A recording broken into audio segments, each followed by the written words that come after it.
Peace and happy Hoodoo Heritage Month, y'all. The month of October has been beautifully coined as Hoodoo Heritage Month by a hoodoo practitioner named Mama Rue, and it has been honored by African Americans and Black people all throughout the diaspora for a few years now. Now, I like to define hoodoo as the African American spiritual revolution against European colonization.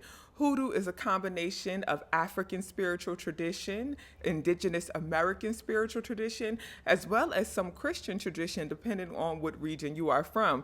The interesting thing about hoodoo is that there is no one way to practice hoodoo because it's very regional. Our ancestors had to adjust and adapt because they were displaced from their homes, forced from their homes, and forced to move all throughout the diaspora. So their hoodoo had to shift and change depending on the region that they were in. They had to utilize the herbs that were native to those regions in order to work their roots. Although the way that hoodoo is practiced looks different and is very regional, there are 5 basic principles of hoodoo that most of us hoodoo practitioners adhere to. The first one is honoring God, the highest divine source. Now, some newer hoodoo practitioners are atheists or agnostic, and that's their business. They have the right to practice how they practice. But traditionally, many of our ancestors believed in a highest divine source, and many of us still honor God, right? No matter what name you call it. Some people say God, some people say source, some people just say the infinite all. No matter what name you call it, we honor a highest divine source. Then the second principle is ancestor veneration. We honor our ancestors by keeping their names alive through speaking them, through the oral tradition of telling the stories and passing down their practices and their traditions and their beliefs. And the third principle is honoring the elements. We honor the earth, the water, the fire, the air, because we understand that these elements make up all of the beautiful manifestations of energy around us. Now, to honor these elements, we respect them, we give them gratitude, we practice mindful consumption, Sometimes we also will give offerings to the water, leave offerings at a base of a tree that are all in alignment with abundance and infinite flow. Now, the fourth principle of hoodoo is the root work, working the root. Now, to work the root, it simply means to utilize the elements in order to transmute and shift energy. Energy is the root of the infinite all manifestations around us. The root of it is energy. So we utilize the elements, the energy of the elements, to shift and transmute the energy within us and all around us. That's working the root. And the fifth and final principle of hoodoo is honoring self and community, understanding that you are your first altar. So it's important for you to honor yourself, show respect for yourself, pour into yourself, and practice as much self-care as you possibly can.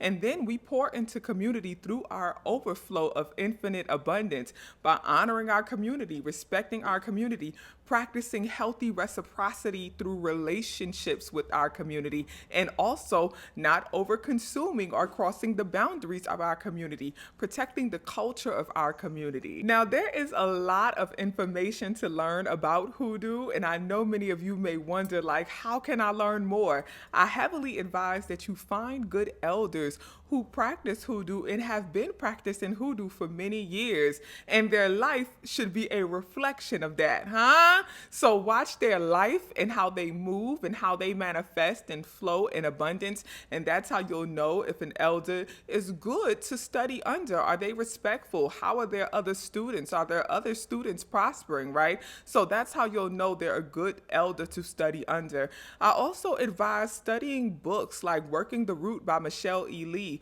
where she's the author who went around and interviewed elders from all throughout America, so different regions of hoodoo, and she got their stories as well as some of their recipes and remedies.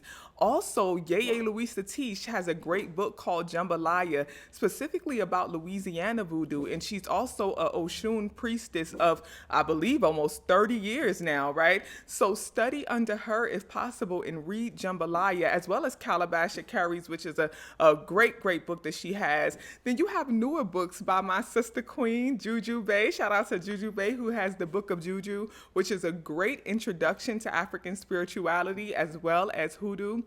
I love that book so much. I also advise that you read books by elders like Toni Morrison and Alice Walker. Toni Morrison talks a lot about hoodoo and root work in her interviews as well. And Tazaki Shange is another good author who writes a lot about hoodoo and talks about it in her interviews as well. Bell Hooks also has some hints of hoodoo and ancestor veneration all throughout her work and in her interviews. So study elders like that. And lastly, take your time. Remember that there is no one way to practice hoodoo. Be respectful of the traditions, of course. Be mindful of not mixing different traditions and calling them hoodoo when they are not. They may come from other traditions and practices and beliefs. So understand what hoodoo is. Practice your hoodoo in the way that feels most in alignment with your highest divine self. Make sure that you respect the spiritual boundaries of others as well as yourself.